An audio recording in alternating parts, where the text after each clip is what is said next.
Woody Wommack and Adam Gorney here to talk Anthony Lucas. Boy, Adam, this is a guy who's really kept people guessing.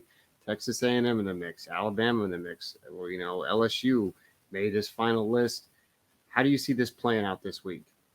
Yeah, he's been really an enigma throughout the recruiting process because when you look at him, he is a phenomenal looking kid, a tremendous defensive end. When he turns it on, he's maybe one of the best defensive ends in the country. And he's kept, reasonably quiet about his recruitment.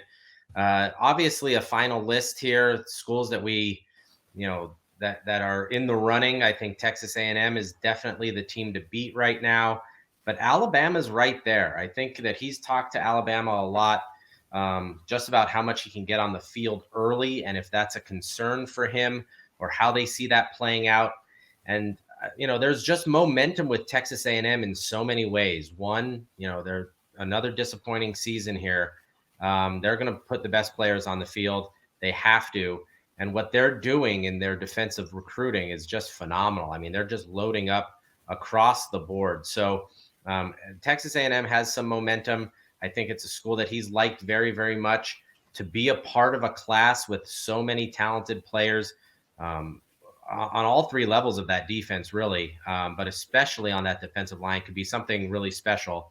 And he sees an opportunity there as Jimbo Fisher continues to build that program. A little bit of a stumble this year, but definitely an opportunity to compete in the SEC West that's getting better and better, and an opportunity for playing time there. So the Aggies look good, but there are definitely others involved, and it wouldn't be a complete shock if a surprise was coming. Now, if this is another guy from the West Coast and from Arizona specifically, really no Pac-12 schools heavily in the mix here. What does this say about kind of the state of things out there that they're not even making his final list, really?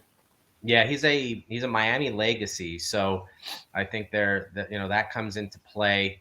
But yeah, this is part of the much longer conversation about Pac-12 football and not being able to keep players at home. That has been an issue, which is highly debated, but it's really an issue in Arizona for as long as I've lived out here, and we're going on 11 years now, that they just can't keep elite talent home. And they keep talent home, but it's not the elite guys. And we could go down the list of guys that don't do it.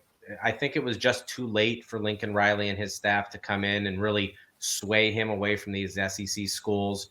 Oregon got a look early, but now that situation is fluid. So it continues to be a problem for Pac-12 schools to keep elite talent home. We saw it on Saturday night with Bryce Young, who had once been committed to USC, now wins the Heisman Trophy.